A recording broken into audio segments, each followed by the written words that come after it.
Hey everyone. Today's stories prove one thing: the 90s had big dreams, bigger confidence, and very questionable business ideas. The 90s weren't just about dial-up tones and neon windbreakers. They were a decade-long get-rich-quick fever dream that made Vegas look modest. 1. Beanie Baby millionaires. The plush stock market crash. In the mid-90s, America collectively lost its mind over bean-filled animals. Beanie Babies weren't toys, they were investments. People hoarded them like fine art, ziplocked, tagged, and insured.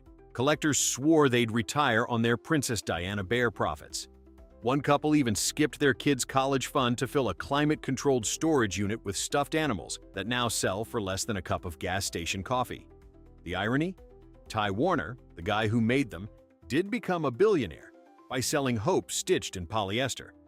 The rest of us learned the hard way that the only thing rarer than a limited edition platypus was financial sense in 1997.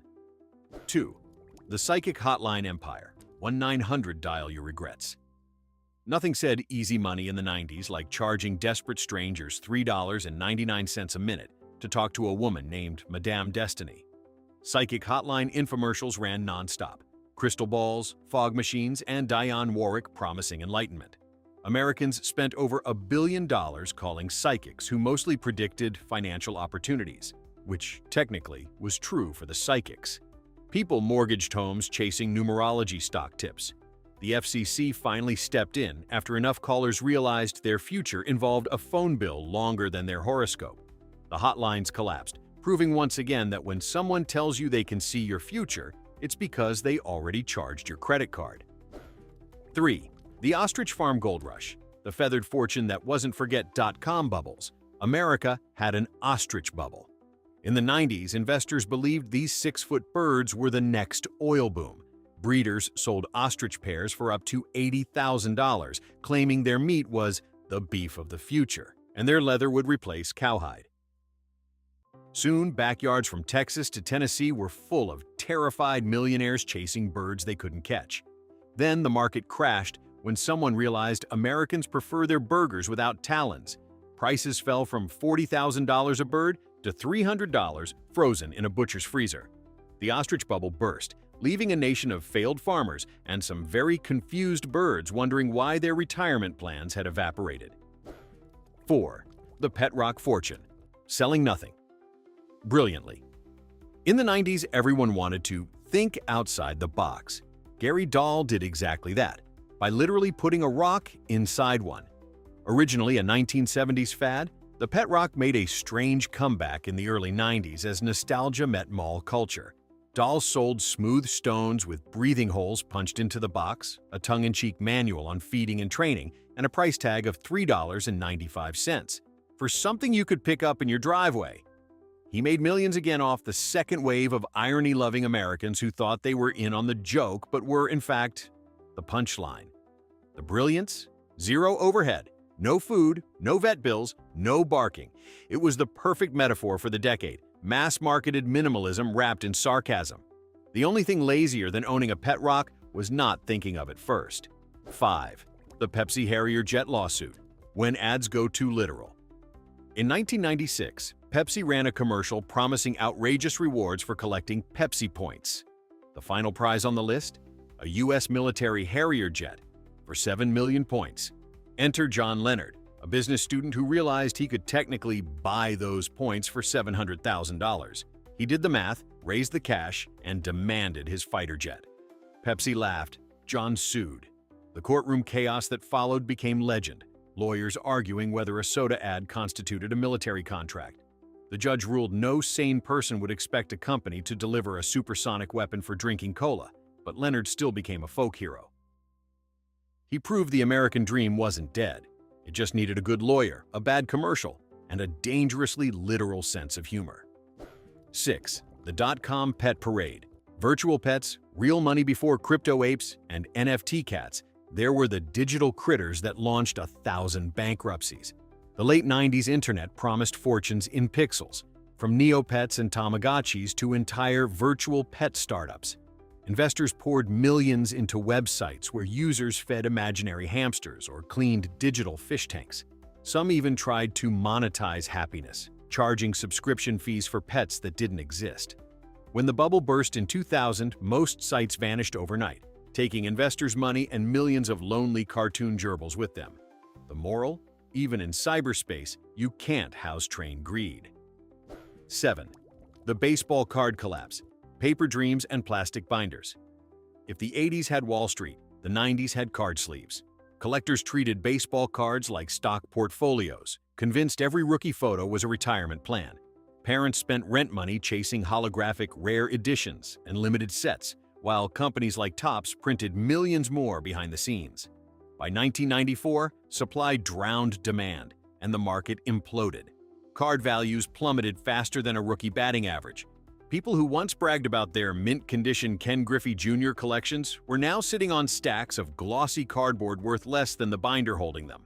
The 90s card crash became the ultimate nostalgia scam, proof that even childhood dreams can be overproduced into oblivion. 8. The chain email pyramid scheme, inboxes of infinite wealth. Before influencers, there were chain emails, the get-rich-quick gospel of early internet users. Promising instant fortune, these digital letters urged people to send $5 to strangers and forward the message to 10 more participants. They were the spiritual ancestor of every crypto pump and dump. Millions of Americans fell for it, treating their AOL inboxes like Wall Street trading floors. The emails claimed divine blessings or cosmic luck for those who complied, and eternal bad fortune for the ones who didn't. The FBI eventually cracked down, calling it electronic mail fraud, but not before it created the first generation of online hustlers. The real winner? The guy who invented Reply All.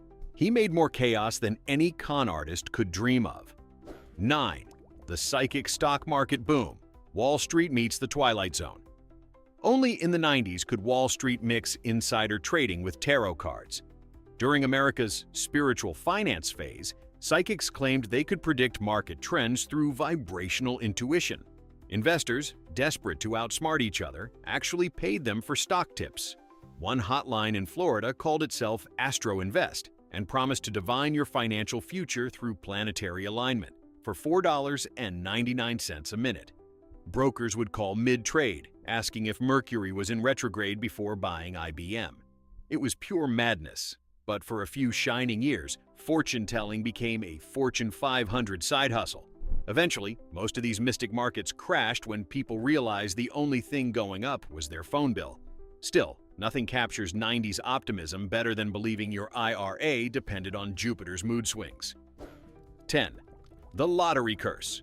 From jackpot to jail time. Winning the lottery should have been the American dream. In the 90s, it became a cautionary tale. Countless winners found themselves broke, arrested, or worse within years.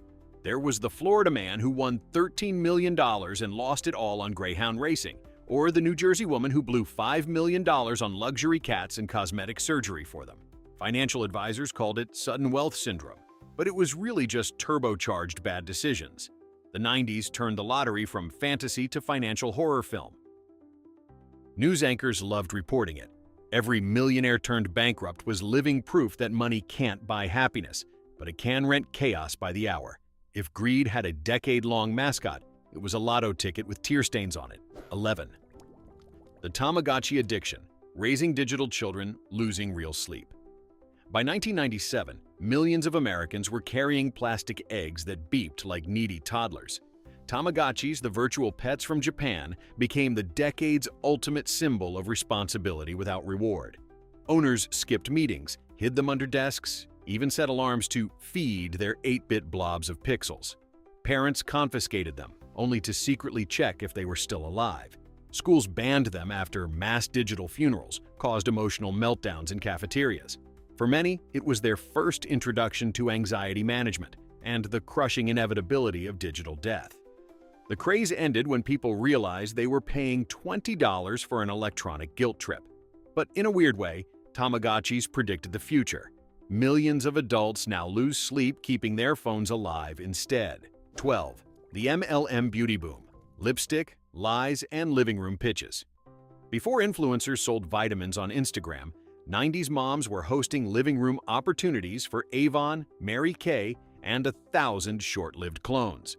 The promise was simple: quit your job, sell lipstick, get rich.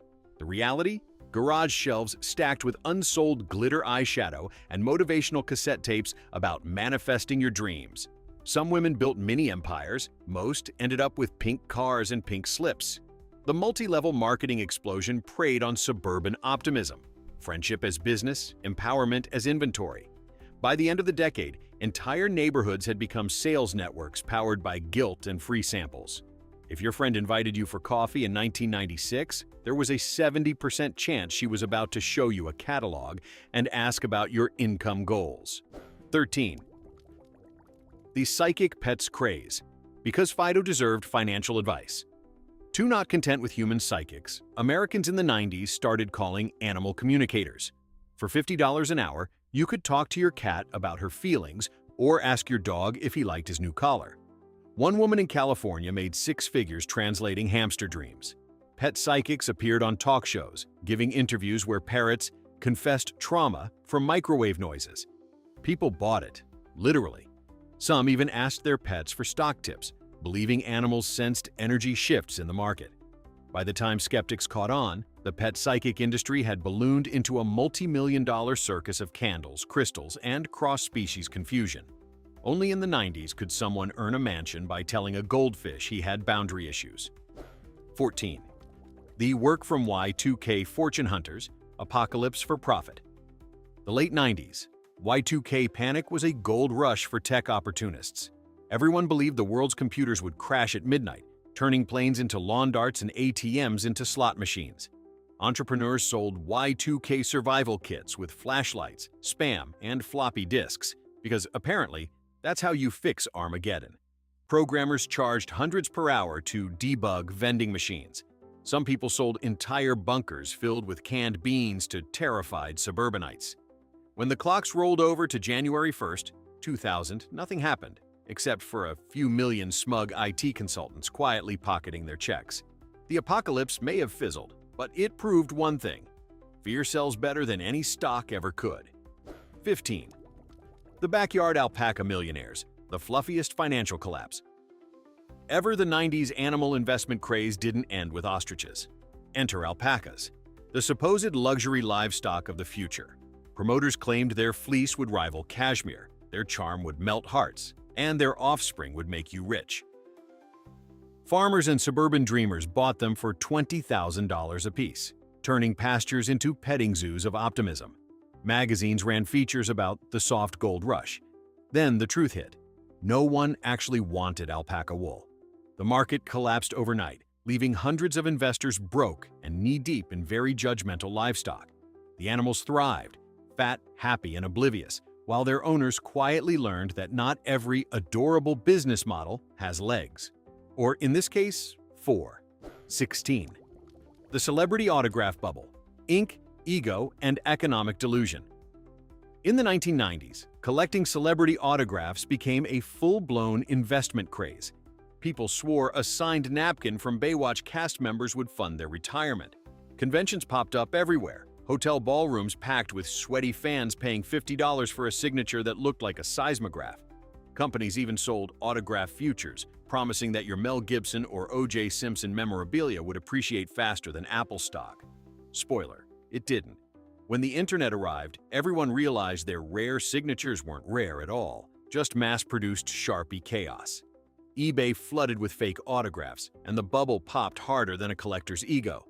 The only people who profited were the celebrities who discovered they could charge per scribble. The rest were left with binders full of devalued ink and the crushing realization that they'd basically invested in handwriting. 17. The TV psychic network empire. When cable sold clairvoyance. Before YouTube gurus, America had Miss Cleo and her Call Me Now commercials. The Psychic Readers Network dominated late-night TV in the 90s, promising fortunes, love advice, and financial clarity for $4.99 a minute. Millions called, convinced the Jamaican-accented oracle could fix their marriages and their credit scores. Behind the scenes, it was a telemarketing army reading scripts in strip mall cubicles. Operators with zero psychic ability told callers whatever kept them talking. The FCC eventually sued the company for $500 million in deceptive billing. But for a glorious decade, it was the ultimate symbol of the 90s hustle. selling hope, one long-distance minute at a time. Miss Cleo's tagline, "The cards never lie," aged beautifully ironic when the company's cards maxed out. 18. The McPizza disaster, when McDonald's tried fine dining. In the mid-90s, McDonald's decided to reinvent itself as a gourmet restaurant. Their grand idea?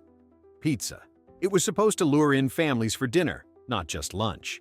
Franchise owners spent millions installing ovens, redesigning kitchens, and training employees to say, "Would you like mozzarella with that?" The result? 11-minute wait times and crusts with the texture of disappointment. Customers rebelled. Lines moved slower than dial-up internet. By 1999, McPizza vanished faster than your McFlurry during a heat wave. McDonald's never mentioned it again, quietly burying one of the most expensive flops in fast food history. The only people who got rich were the franchise lawyers, and maybe one guy who hoarded McPizza boxes as collectibles.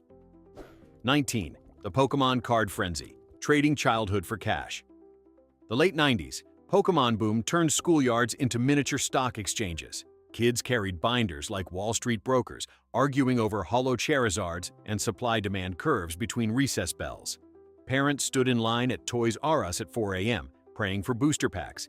Then came the scalpers, grown adults flipping cards on eBay like day traders on caffeine. A first-edition Charizard could buy you a car. A fake one could buy you humiliation.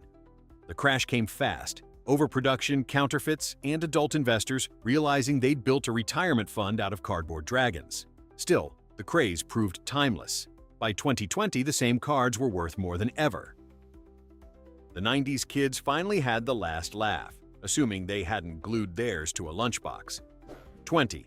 The cash for gold garage craze melted dreams in suburbia. Long before the 2008 recession revived it, cash for gold was a 90s obsession. Daytime infomercials promised instant riches for unwanted jewelry. Americans lined up outside strip mall gold exchanges, clutching high school rings, broken necklaces, and grandma's heirlooms. The fine print? Most buyers paid pennies on the dollar, melting sentimental treasures into profit margins.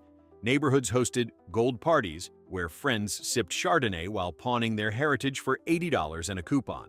By the time regulators caught on, millions of dollars in family history had been turned into cheap bullion and regret. It was the perfect get-rich symbol of the decade. Everyone wanted gold fever. Nobody read the receipt. 21. The Hula Chair investment. Shake your way to bankruptcy. In 1998, America's obsession with passive fitness reached its absurd peak. The Hula Chair. Marketed as an exercise revolution, it was a motorized seat that wobbled your hips for you. Infomercials promised it would melt belly fat while you watched TV or ate pizza. Investors poured millions into production, envisioning a nation of gyrating millionaires. The result? Lawsuits, bruised egos, and thousands of unused chairs vibrating quietly in garages. Doctors called it a blender for your spine. Yet for a brief, glorious moment, people truly believed shaking in place would replace jogging. It was the 90s in one device, shiny, overhyped, and somehow both lazy and exhausting. 22. The mail-order millionaires, getting rich one envelope at a time before e-commerce, America had the mail-order dream. In the early 90s, magazines were filled with ads promising riches for anyone willing to work from home. You'd pay $29.95 for a mysterious starter kit, which usually contained a stack of envelopes and instructions to send more ads to other people.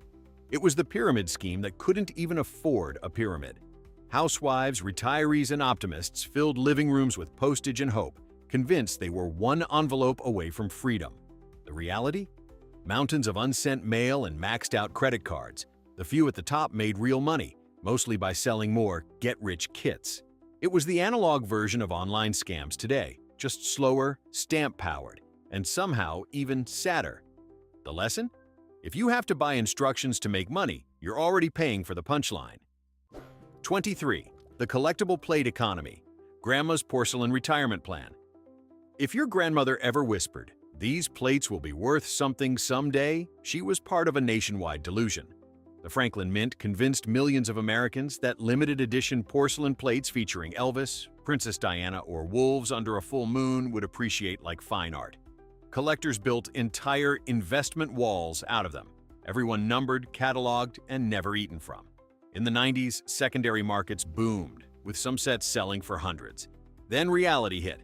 Supply was infinite, demand was zero, and resale value tanked faster than Crystal Pepsi. Pawn shops wouldn't even take them. What was once marketed as a family legacy became garage sale currency. $3 for the king of rock and roll, still in mint condition. The only thing rarer than a valuable plate is someone who'll admit they bought one. 24. The reality TV treasure hunts. Greed as primetime entertainment before Survivor and Shark Tank, the 90s had treasure hunt, TV shows promising fame and fortune for completing absurd challenges. The most infamous, Treasure Mall and Gold Rush, had contestants digging through fake jungles and slime pits for hidden gold. The prizes? Usually coupons, commemorative coins, or a timeshare in Florida. The concept was simple: turn middle-class desperation into spectacle. Viewers at home bought clue kits, convinced they too could win big. When the shows folded, thousands were left with worthless maps and broken dreams of buried cash. Still, these televised scavenger hunts perfectly captured the decade's mood. Loud, shiny, and utterly convinced wealth was just one clue away. 25. The herbal fortune, ginseng, green tea, and gullibility. The 90s wellness boom created an army of kitchen chemists. Companies promised instant energy, eternal youth, and natural wealth through herbs and teas. Ginseng was the star, a root marketed as Viagra, Red Bull, and enlightenment all in one. Farmers in Wisconsin rebranded their fields as wellness ranches, while late-night TV sold ginseng extract for $39.99 a bottle. Investors rushed in, believing herbal supplements were the next gold rush. Then came the crash: FDA investigations, false claims, and warehouses of unsold tea. The dream of becoming a natural millionaire wilted like a neglected houseplant. By 2000, the herb craze was over, leaving America slightly poorer, slightly healthier, and infinitely more skeptical of anything that came in a dropper. 26. The dot-com dog food disaster. When pets ate venture capital. No story sums up 90s greed like Pets.com. Its adorable sock puppet mascot convinced investors that selling dog food online was the future. Millions poured in. Super Bowl ads, billboards, parades. The company burned through cash faster than a golden retriever eats kibble. The problem? Shipping 40-pound bags of pet food cost more than they made. By 2000, Pets.com collapsed, taking $300 million in investor money with it. The sock puppet became a national symbol of stupidity, so famous it ended up on The Tonight Show before being auctioned off for pennies. Ironically, it was the only profitable thing the company ever sold. If greed had a mascot, it wore felt and had a paw print logo. 27. The gold rush of garbage, when trash became treasure, sort of. In 1995, recycling met capitalism in the weirdest way possible. Entrepreneurs across America started trash investment companies, claiming garbage dumps would soon be gold mines. The logic? One day, the raw materials, plastic, aluminum, paper, would skyrocket in value. So people bought stock in literal garbage. Some even buried valuables in their own yards as future profit. Reality check: trash is still trash. Recycling prices plummeted, and investors learned that betting on waste is, well, wasteful. Still, a few got rich, not from garbage itself, but from selling recycling education courses. It was the ultimate metaphor for the decade, monetizing optimism until it smelled bad. And that was the 90s, a decade where every idea, no matter how dumb, got funding, airtime, and its own infomercial. From psychic hotlines to vibrating chairs, America proved one eternal truth: we'll try anything once if someone swears it'll make us rich.